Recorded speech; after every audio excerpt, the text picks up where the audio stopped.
John Delony, welcome back to the L3 Leadership Podcast. So good to see you, my friend. You too, Doug. Yeah, why don't we just catch up, man? So it's been probably a year or two since we've caught up, but what's going on new in your world? What's new at Ramsey? Man, we are running and gunning. It's been another wild year of being on the road and writing books, and the show's growing really well. So it's just been another chaotic year. I still have my two kids, and we started the year with 15 chickens, and there's a bobcat in the field, so we're down to 9. So we're we're all over the place, man. Are you going bobcat hunting? What's up? Dude, I had a run in with the bobcat, but I was with my daughter, and I let the bobcat live, and it's cost us a bunch of chickens, and it's become an existential thing for my daughter. She was like, "Dad, I saved it. Why is it doing this to us?" And I was like, "This is how the world works." Anyway, it's a whole thing. So, yeah. And is this a new thing? Like, are you getting into farming? Do you want to expand into like cows, sheep? Oh, dude, goats? I try to get sheep and a cow every year. My wife is like, "Hey, let's just slow the roll," because I'm on the road. So when I say, "Yeah, we want to get a cow," what I mean is I want to buy a cow and I want my wife to raise it, and she does not want to do cows. Yeah, one day I would love to, but right now, we're just running around. Yeah, man. And Ramsey, obviously you've been busy. You have a new book out, which we're about to dive into. But I think when we last connected, I don't know how early you were into your career at Ramsey, but you were still kind of getting used to the whole sales thing and, promoting yourself. How are you feeling now? Like, are you in your comfort zone now with all that stuff? No, I'll never be in my comfort zone there. Here's what I've become more comfortable with is, somebody had a good conversation with me that was really valuable, which was, hey, when you are trying to be all shucks, and like for your listeners, I don't like being like, hey, dude, buy my book or buy my Questions for Humans cards or listen to my show.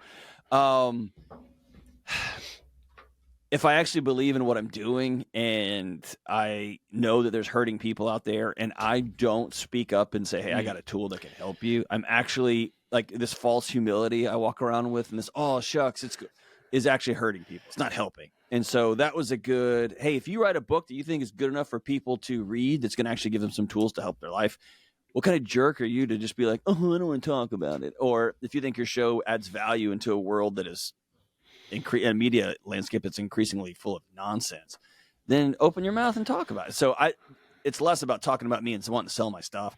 It's more about, hey, dude, if I think that I have developed a tool that can help people have more peace in their life and a better marriage and be a little more intentional parents, what a jerk to keep my mouth shut about it. And so, and honestly, that's whether it's my stuff or whether I stumble on a workout program by the Mind Pump guys and I tell everybody about it, or the protein I buy from Lane Norton, like I tell everybody about it.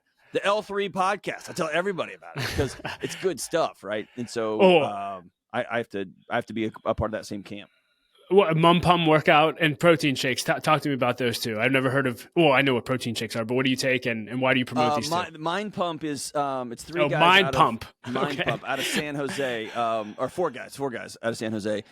3 in front of the camera and 1 behind. But they were personal trainers for years and years and years, for decades, and basically they're doing for personal training and nutrition what Dave Ramsey did for finance, which is all of the popular advice ends up being very self-serving for a small group of people, and it traps and essentially enslaves people.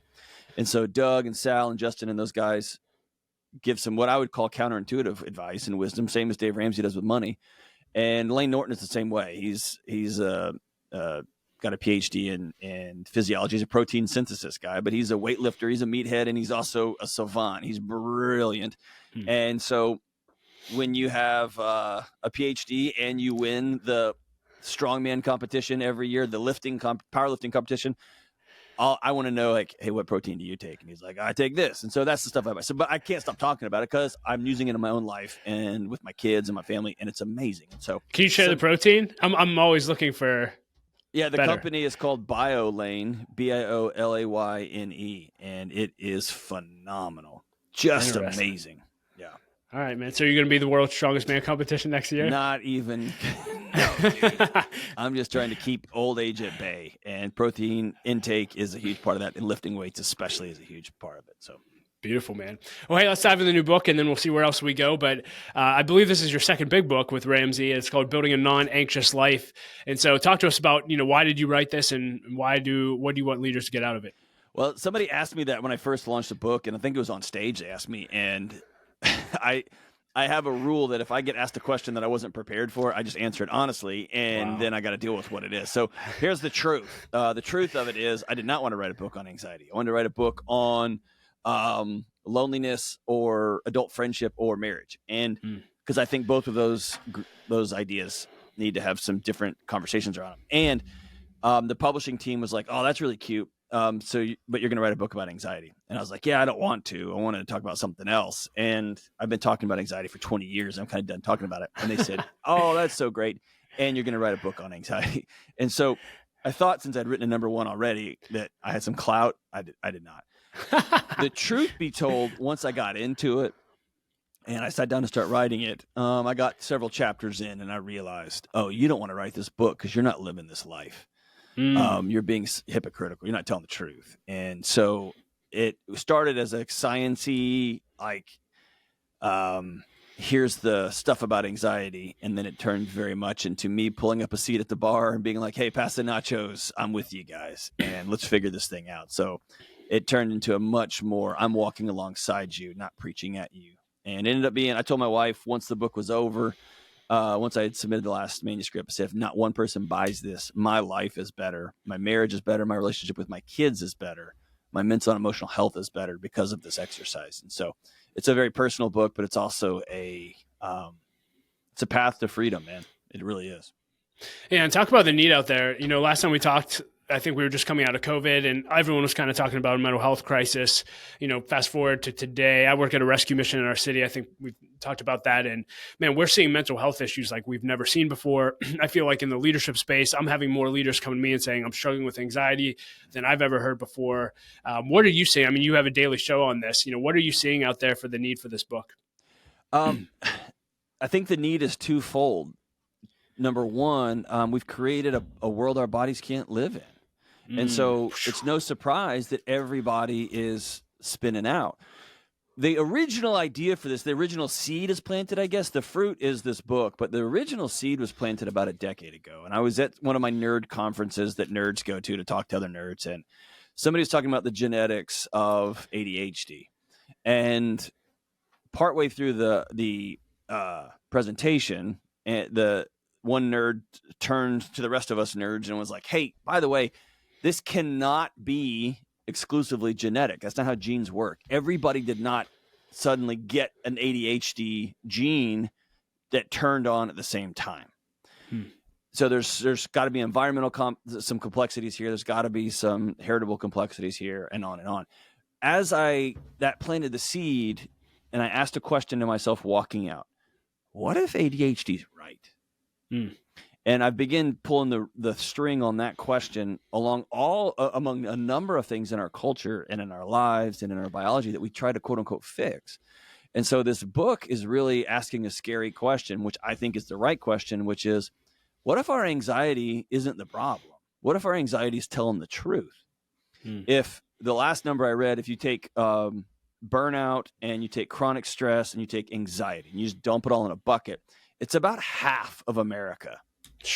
So what if everybody who's burned out, everybody who's just chronically buzzing all the time, and then the rest of folks who either have pervasive anxiety symptoms or fall under some clinical diagnosis for anxiety, what if they're right? What if their bodies are working really well? It's easier to say, hey, let's just, the analogy I use in the book is anxiety is just a smoke alarm in your kitchen. It's easy to get up and real quick and take a baseball bat and just smash that alarm, or just get up there and pull the battery out. That's the easy thing. So when you're dealing with anxiety, chronic stress, burnout, the easy thing is to blame somebody. Be like, oh, you need to do 7 steps, or you need to, just shut the alarm off medicinally, or with, sitting in a cold field, like meditating. That's the easy part. The harder part is asking, what in your life has your body identified as such a pervasive threat that it has to sound the alarms all the time? And that's a much more complex and scary question to ask. And so I am pretty direct in the book. This book is not like, what are the 4 things you can do when you feel anxious? Or how do you stop a panic attack? that book is there's a million of those books written. And in fact, you can Google that.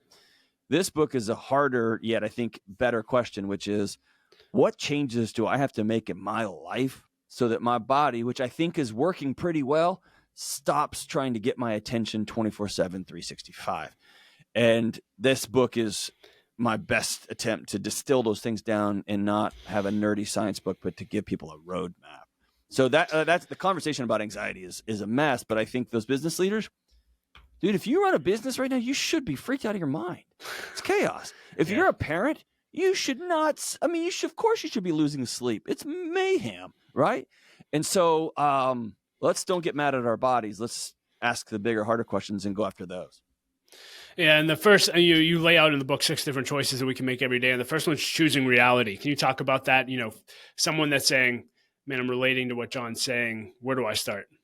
So, we so kindly call our new era the attention economy, right? So if you're running a business, we want to get each other's attention or the attention of our customers with lead magnets and funnels and all those things. Great, smart advertising, all that. I think the more honest economy we're running is not an attention economy. We're running a distraction economy. If our consumers actually stop and ask themselves, do I need this? Will this make my life, is this a problem I need solved in my life, which was what the point of business should be? I think our economy would implode right now. And so the question is, where are we all being distracted? And I think we have reached almost overnight a world where we don't have to traffic in reality.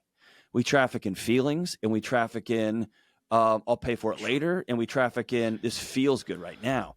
And so choosing reality, here's the challenge with that.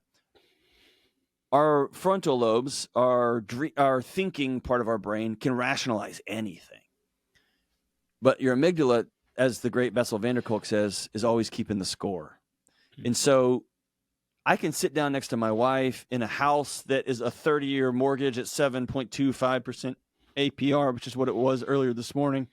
A house that takes up 40 to 60% of our monthly income. But we had to have a house because we didn't want to rent anymore because somebody told us rent's just throwing money away.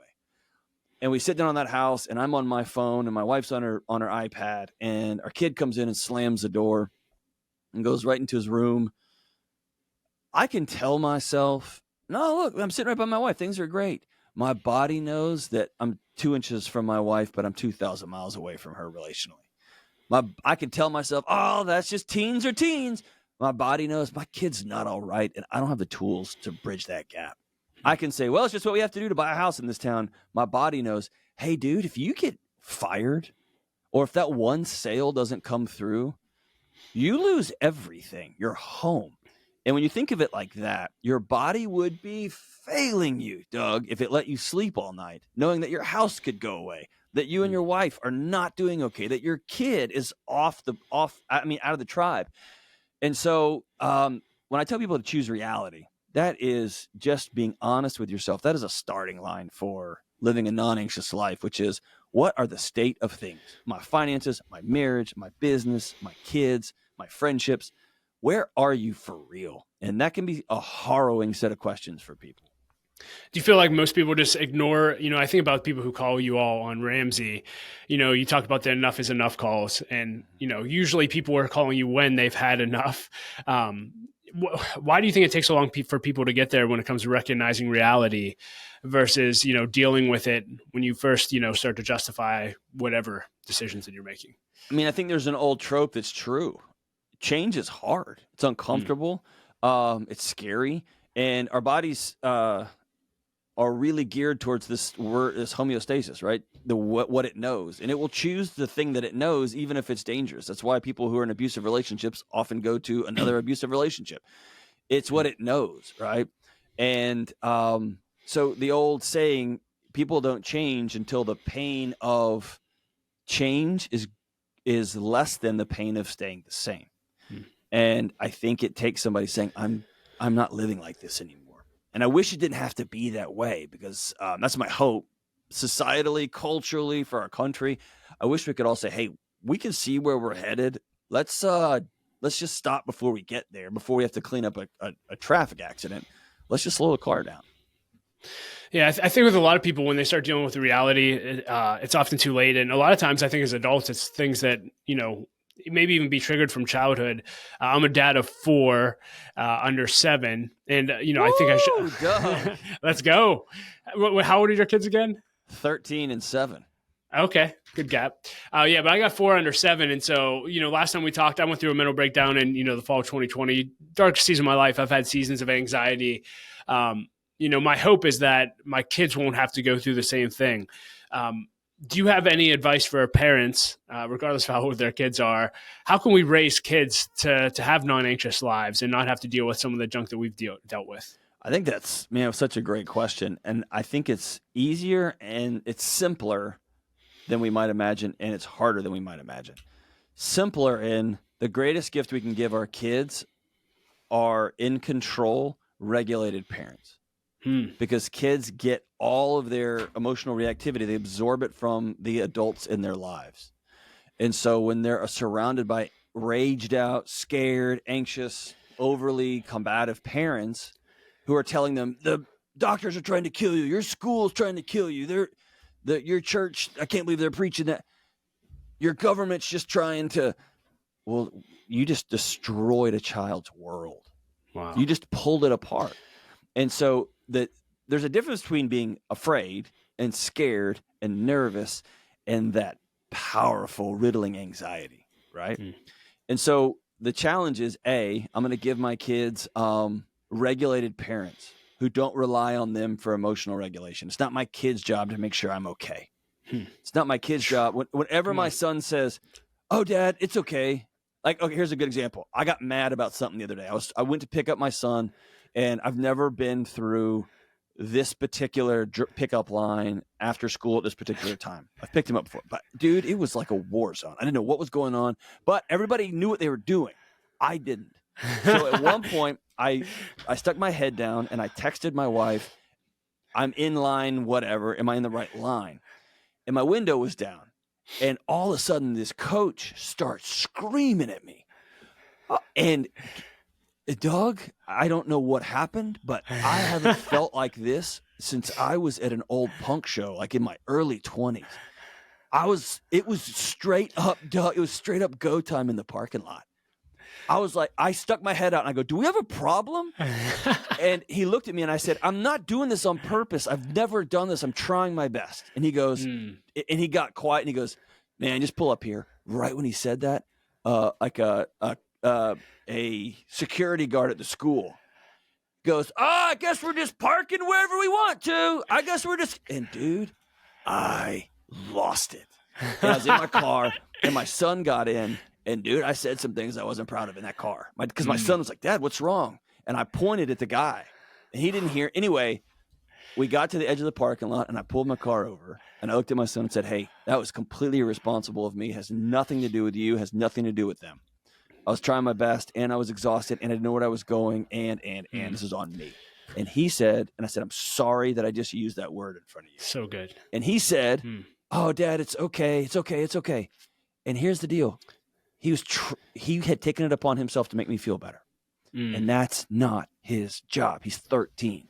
And so I said, hey, it's not okay. It's not your job to make me feel better. I screwed up. Should not have talked to that man that way. He probably deals with a bunch of morons on their phones in these lines all day long. I get that he's frustrated, and I'm glad he's trying to make a joke out of it instead of him coming over and trying to tase me or something. And I need to be more in control and not swear in front of my 13-year-old son. That's on me. And he just goes, "Thanks, Dad." Right? So I think, kids need that. Regulated adults. And if you get dysregulated, we all do, immediately stop and take full 100% ownership of that. The second thing they need, and this is the other side of the teeter-totter, they need to do hard things. And they need to learn how to fail. And they need to learn how to stub their toe. And they need to know, you're next to them, and that they can learn to pick themselves back up with you sitting right there. We have a generation of kid that, like you and me, we didn't want our kids to feel like this, and we end up clearing the deck so much so they have less and less and less and less struggle. "Oh, a kid was mean to you on the bus? Oh, I'm getting on that bus. I'll deal with this." And they got to learn how to do that. And there's a fine line between that and bullying. But what we've done inadvertently is we go into the gym and we've taken all the weight off the bar for our kids because we don't want them to get stuck under that bar like we did. And in the process, we rob our kids the ability to get strong. And so I think it's a balance, but we have to give our kids the ability to do hard things and fail. My daughter's taking piano. They had the holiday recitals, but it was optional.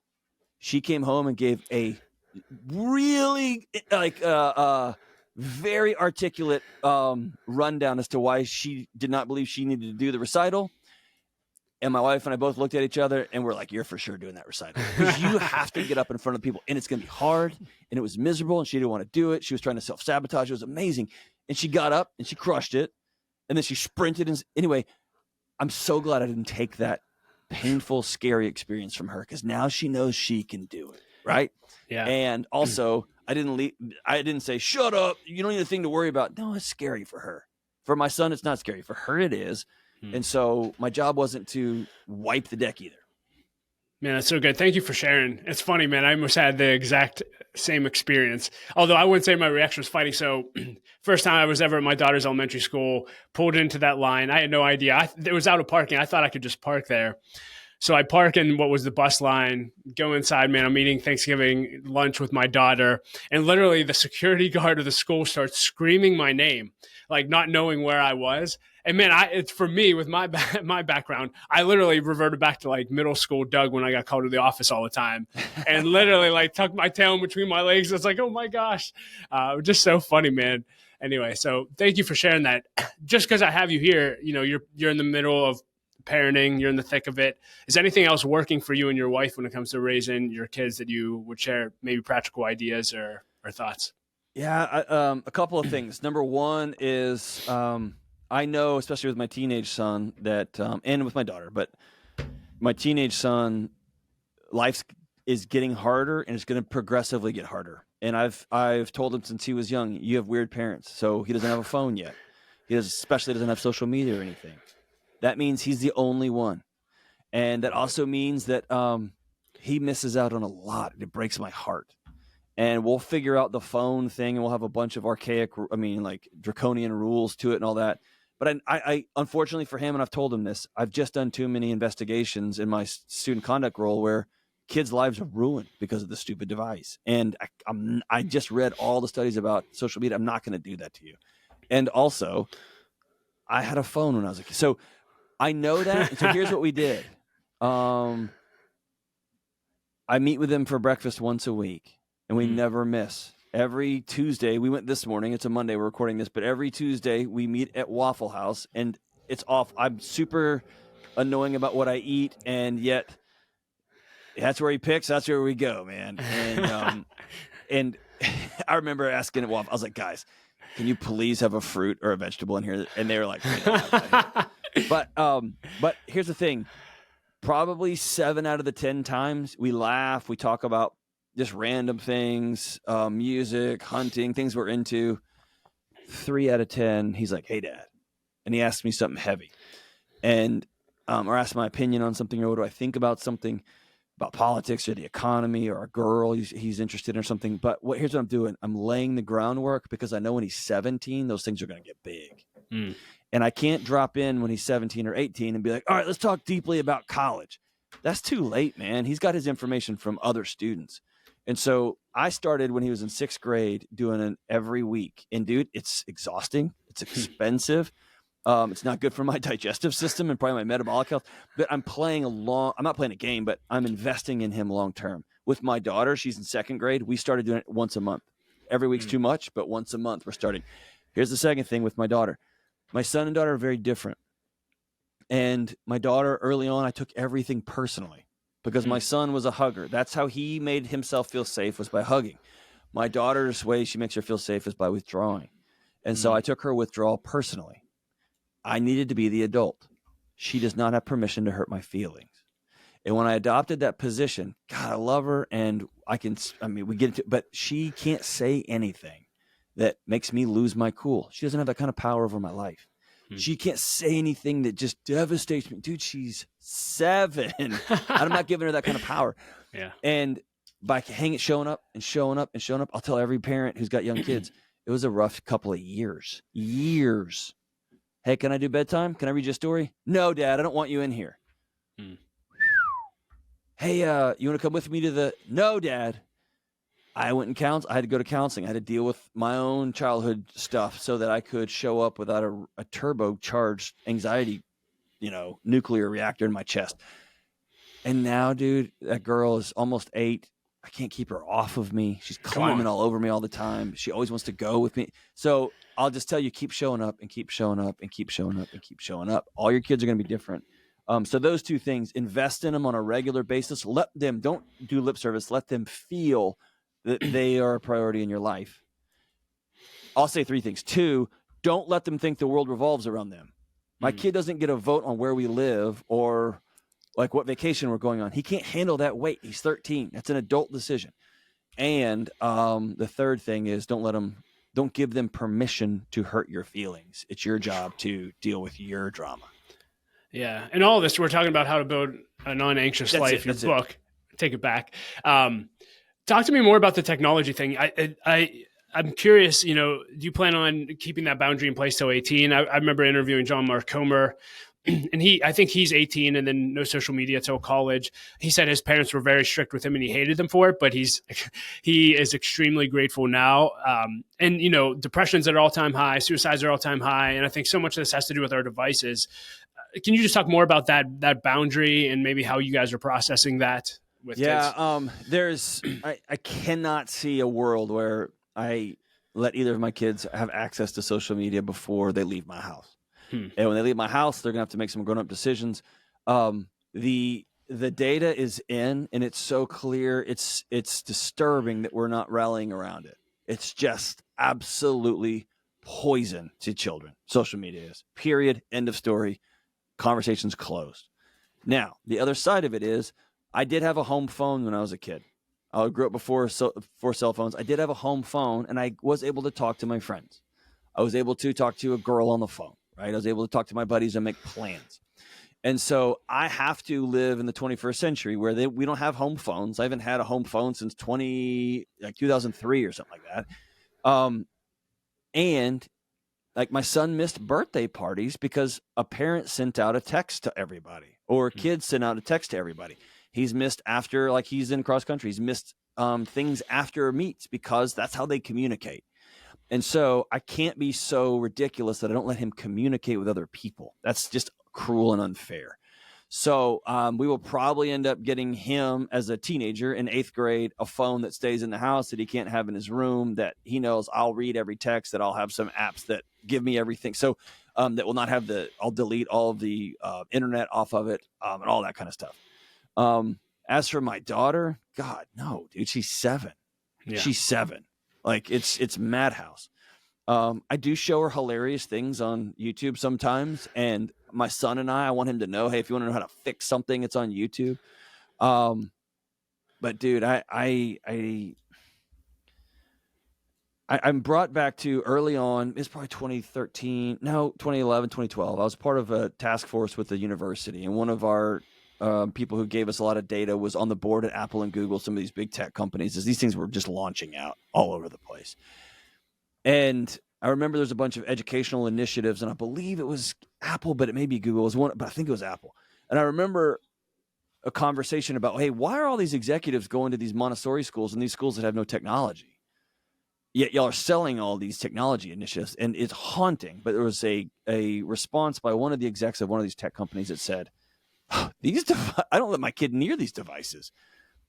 This is not about learning. Learning is a great teacher and a student and a whiteboard.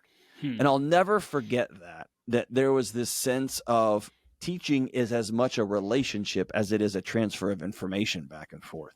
Wow. And when we make it transactional and hand a kid a device, that is serving somebody else's needs pedagogically, period. End of story. And so AI is going to change a lot of the stuff. I know that, but I'm just constantly pulling my family back, not my family back. My wife's in with it too, but we're constantly saying, what's the best thing for our kid? Not how do we make our kid cool or how do we make our kid fit in? I could give a crap about those.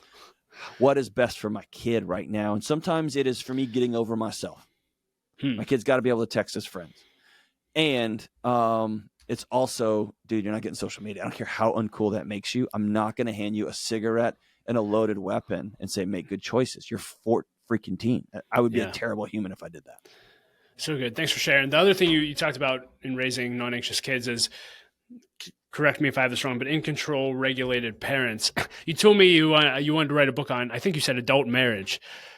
Man, what can we do in our marriages when it comes to raising non-anxious kids? Like, how can we get ourselves under control so our kids aren't in unhealthy homes? Man, that's the number one question I get from parents, and the number one answer I give. They don't like it when they say, hey, how do I help my kid be less anxious? The first thing I say is, the first place I want you to look is I want you to go fix your marriage, go heal your marriage. And the second thing is, stop introducing your child to adult problems. And if somebody can answer those two things, awesome. Then we'll move on to what's wrong with some chemistry issues. Is there issues in the classroom? Is there issues with a teacher relationship? Or is there bullying going on? We'll go down those rabbit holes. But 1 and 2 almost always begins with the energy source of a home, which is a marriage, right? The two adults in the house. I know that's hard if there's only one parent in the house, which there is in millions and millions and millions. That's hard. And the data is clear. It's challenging. It's not as advantageous. And we can bury our heads when it comes to that data, or we can get in trouble for saying that out loud. I think it's more honest to say it's very hard to do that. Very, very hard. Is it impossible? No. Very challenging, right? But again, let's double down on those relationships with our kids. Not giving them everything they want, not being their best friend, not being their cheerleader, but being the regulated adult presence in their house. And so I often tell people, it is, if you say the words, hey, don't say that, your dad's going to get really mad. Or, do you remember what happened last time mom got really pissed off about? When you do that to your kids, they understand in their bones, oh, it's my job to make sure dad doesn't get mad. It's my job to make sure mom doesn't, quote unquote, feel crazy, whatever dad said. A kid cannot carry that weight, period. And so mom and dad has to say, not you made me mad, because the kids can't. I chose to act like this. The same as I told my son. I didn't say, that guy made me mad over there. I said, that guy said a thing and I overreacted. Because that school security guard doesn't have access to my soul. I just gave it to him. That's on me. That's not on him. He can do whatever he wants. And I need to be detached enough to say, all right, I'm just going to go. Right? So kids cannot carry the weight. The other thing with kids is they've got to have in-person communication. They've got to have less screen time. They've got to have some successes and be given opportunities to do hard things and fail at them. They've got to be a part of teams. They've got to do all these things that we know innately. But man, they've got to have plugged in relationships with stable, regulated adults, period. Yeah. This could be an assumption, but I would love to hear you just talk about anger. So I think about my parenting, like I'm super, super impatient. And so raising my voice is very, very easy for me to do. I don't get super angry, but yeah, I'm just curious, as a parent, any advice for, or thoughts or pushback or challenge around raising our voices in anger, obviously not abusive or anything like that, but I'm just curious, what does anger do in a household and how can we kind of tame that in the moments where our children are frustrating us? Yeah, man, people don't like my answer on this. And this is also the pot talking to the kettle here. Number one, end of story. Don't raise your voice around your kids. There's no reason to do that. That's me reverting back to a 5-year-old who did not have control of his life because he had parents making him do this and teachers and coaches making him do that. My kids don't get that. So don't raise your voice around your kids. Now, that doesn't mean like if you hang out with me and my kids, we're all raising our voice, but we're laughing and clowning and being goofy and pointing finger. I mean, like jiving at each other. So that's not what I'm talking about. Out of anger, just make it a point to not raise your voice. And people are like, how do I do that? Stop. You can do that. The second thing is I don't want to conflate yelling with being angry. Mike, I think anger, as the great Rage Against the Machine said, anger is in many ways a gift. It points you towards something that should be a different way. It points you towards something you care about. That's not a bad thing. I think it's important for our kids to see us angry. It's very important for them to feel anger and then to watch adults in their life respond in productive ways.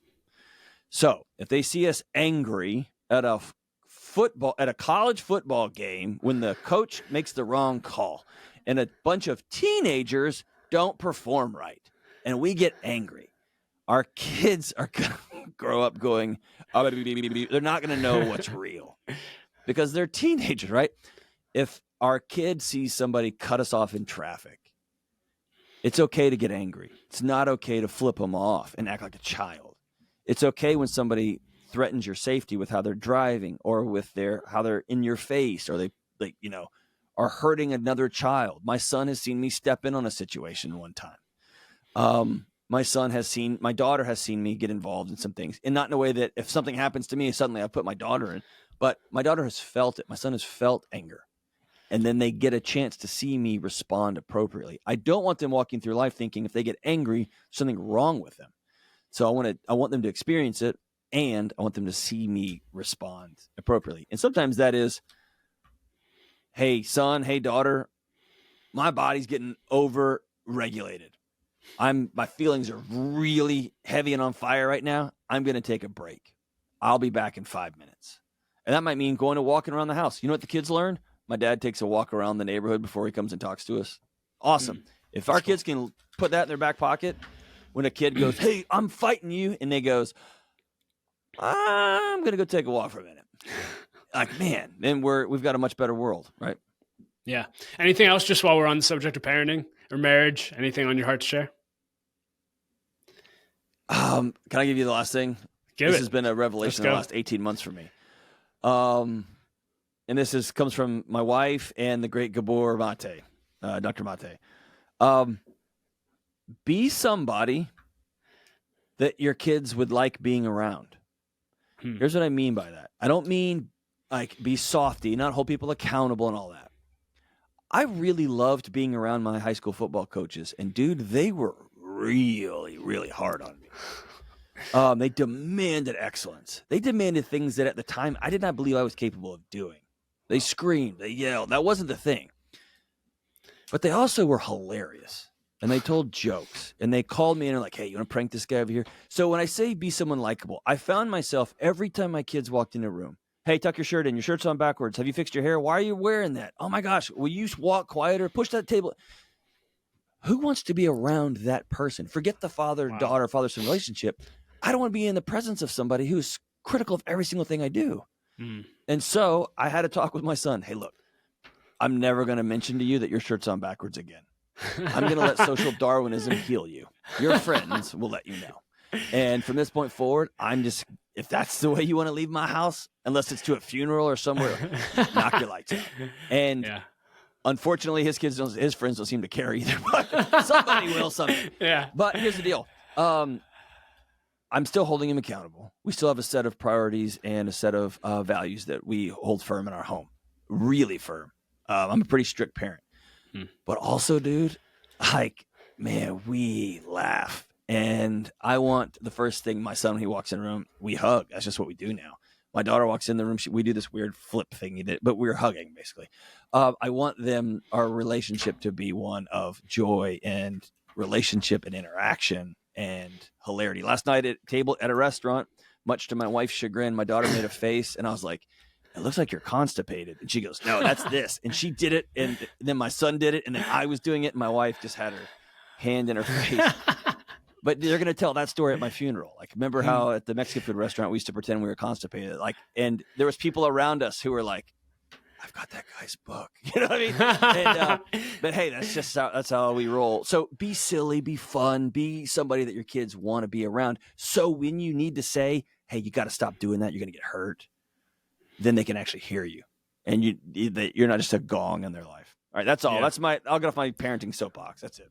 That's good. One other area I want to dive into, and again, can go back to building a non-anxious life, but health. I heard you mention like you're super strict with what you eat. I'm curious, is that just a get in shape thing, or has that been part of your journey that's really helped you? Because I think a lot of times our health and fitness has a lot to do with healing anxiety, but people don't realize that. What have you learned in that space? Yeah, I'm still navigating some of that. I recently had a conversation with a Harvard psychiatrist about the interaction in the gut biome with anxiety and some of the food. And so I 100% believe there's some interactivity there. I have struggled with body image issues my whole life. I've struggled with body dysmorphia my whole life. I can always get a little more ripped, and a little more in shape, a little more this. I don't look right. My wife has gotten onto me for 25 years, as long as she's known me, because I always wear a shirt in the pool, and then I'm doing something around the house without a shirt on. She's like, "My God, dude, take your shirt off out in public," right? And so, but it's just this innate struggle, which has been anxiousness. If somebody sees me, they're going to think I'm less than. They're not going to think I'm enough. And so that comes back from a personal conversation I had with Sal DiStefano of the Mind Pump guys we talked about earlier, which was this. This is just a personal conversation, and he's done personal training for decades. And he's like, bro, you can't hate your body into better shape. If you're not eating a piece of cake because you think you look like a piece of crap, if you're going to the gym because you think you're disgusting and you want to be less disgusting, that will always fail long term. Always. If you don't eat that piece of cake, or by the way, it's your daughter's birthday, freaking have the piece of cake. What? Are you kidding me? Have the cake. Or if you're really onto a plan, have half of it and let her see you laugh and smile and make sure you get some icing on your face. Do that because you love yourself enough that you know, I'm going to feel my best tonight when I sleep. I'm going to feel my best in the morning when I wake up if I only have half a piece of cake. I'm going to go to the gym because I love my wife and my kids and my office and the people that I wake up and serve in my community so much. I love myself so much that I want to give them my first fruits, and I can only do that if I've exercised for an hour today. You'll do that. You'll show up to the gym forever, right? And so when it comes to healing and health, like, I ain't going to the doctor. I'm fixing this. I'm getting on YouTube and finding some dude in the trunk of his car with essential oils. Like, I could fix cancer with what? Dude, I'm going to honor myself and my kids and my wife enough to feel good. And men are the worst at this. And I haven't felt good for a couple of weeks. I've had trouble with, not me personally, I'm just being every man here. I've had trouble with erectile dysfunction. I've had trouble with my guts. I haven't gone to the bathroom in a while. I've had headaches. My neck is hurt. I ain't going to the bathroom. You know who wears that? Our families. Stop. Our clients. Stop. Go to the doctor, dude. Love yourself enough to show up for the people that you've committed to, right? And so a lot of that is health and healing has become a gift I give to myself, not a way I punish myself for being gross. And Dr. Norton Lane's helped me a lot with that too. Love yourself enough to take care of yourself. And when you begin to love yourself enough, that is a posture that takes your eyes out of your belly button. Oh, woe is me, woe is me. And it helps you look up and say, I'm exercising now for the grandkids I don't have yet. Because I want to be able to roll around with my grandkids when I'm 80. And when they're like, Grandpa, let's go to the zoo. It'll have aliens in it or whatever. But I'm like, let's go to the zoo, right? I want to be able to walk around the zoo. I don't want to have to say, hey, I can't do that. Let me hand you a device. Let's play a game on an iPad. And so those things fuel my workouts now. And dude, I want to be the rippedest 45-year-old you've ever seen. I get that. Ain't gonna happen, right? It's not gonna happen because I also really love Chick-fil-A and I really, really love gummy candies. But dude, I am playing a longer game now, if that makes sense. Yeah. This triggered a thought when you're talking about your body. I'm curious your view, especially on alcohol and even just marijuana, I guess. Because, man, I feel like so many people are like, oh, I use marijuana every night to help me cope with my anxiety. Anyway, I'll just leave this really, really open-ended. I'm sure there's lots of controversy around both, but where do you stand when it comes to that and building a non-anxious life? I'm not going to tell somebody what to do. I'm just going to answer what I've done in my own life. Yeah. I had one or two drinks a day because I read that research one time. Come to find out it's pretty much shenanigans. But I had 1 or 2 drinks a day because that was quote-unquote good for me. And here's the thing about alcohol. It works. It made my day suck a little less. It brought me down at the end of the day. I run really hard. I'm always just all the time at work, at home, all the time. It does bring me down. And it did make me sleepy. It really changed when I started tracking my sleep with some of these wearable devices. I've got a Garmin now. I've got no financial relationship to them, but it's been pretty remarkable.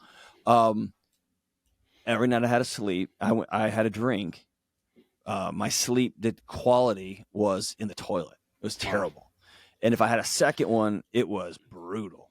And then Matthew Walker's book, Why We Sleep, came out. I think everyone should read that book. And if you don't want to read that book, he's got a 3-part podcast series with the great Dr. Peter Attia. I think you should listen to all 6 hours of that. It's a masterclass, but they're able to pin back. People thought that they were anxious, they had anxiety, and so they quit sleeping, or they had PTSD, and so they quit sleeping. Come to find out, it's reverse. People stop sleeping, and that lack of sleep begins to spin up all sorts of mechanisms that your body tries to prop you up with. One of those is being hypervigilant. That's anxiety. Or it shuts the system down. That's depression. So getting great sleep. So I started experimenting with not drinking. And now I probably have a drink every 2 months. Wow. And I know going into it, kind of like my son and I went on a hunting trip yesterday, just the two of us in the middle of the woods. And we had a pretty wild adventure. And so I said, hey, dude, I'm pulling into this gas station. I'm getting us some trash. And he goes, all right. And I got a bag of like fruit snacks and gummy fruit snacks. And he got like some Twinkies. I mean, I intentionally got off the wagon and rolled around in the mud. And so I do that. And I know it's going to come at a cost. And that's fine. That's okay. It's like people who are like, who are millionaires. Dude, go to Vegas and you have enough money to sit at a blackjack table and have some fun because you have enough money to lose it. I did that yesterday. I pay so close attention most of the time that I can get off the rails a little bit. That's okay. So, but now I almost completely avoid alcohol simply because of my sleep. And then my fitness has just improved significantly. I think the jury is still very much out on marijuana. I think it's very similar to it works when it comes to helping people feel less anxious. It just does. And by the way, some of the super potent stuff makes people way more anxious and paranoid, but it does work. And I think the data is starting to roll out that it has a deleterious effect on sleep also. So it makes you sleepy and makes you fall asleep, but it doesn't give your body that deep restorative sleep that you need. All that to say is this. I want every single person listening, sleep is a core human function that should have evolved out of us millions of years ago. The idea, and this is from Dr. Walker, that our bodies would stop, be completely defenseless, not mate, not get food, just curl up in a defenseless position for 1/3 of the day. Like evolutionarily, that's insane. It doesn't make any sense, which tells us it's very, very important. And so anytime you have to do a thing to enter into a core biological function, I want you to go look at the stages of the non-anxious life because your body's keeping you up for a reason. And I think that reason is because it's detected you're not safe. And I want to address that issue, not try to drink to fall asleep or smoke to try to fall asleep. Well, the book is Building a Non-Anxious Life by Dr. John Delony. This has been a great conversation. We've gone all over the place, which has been a lot of fun. Anything else you want to leave leaders with today as we close out? If you're anxious, ask yourself the question, what if my anxiety's right? What if it's telling me the truth? What would that mean about my business, my marriage, my relationship with my kids, how leveraged and in debt I am, how safe my world is? Ask yourself that question because I think you'll find your anxiety answers there. Beautiful. Well, thank you, John, for the conversation. Thanks for all you do for people. Keep getting your stuff out there. It matters and it's making a difference. Thank you, brother. You're awesome, man. You too. Appreciate you, brother.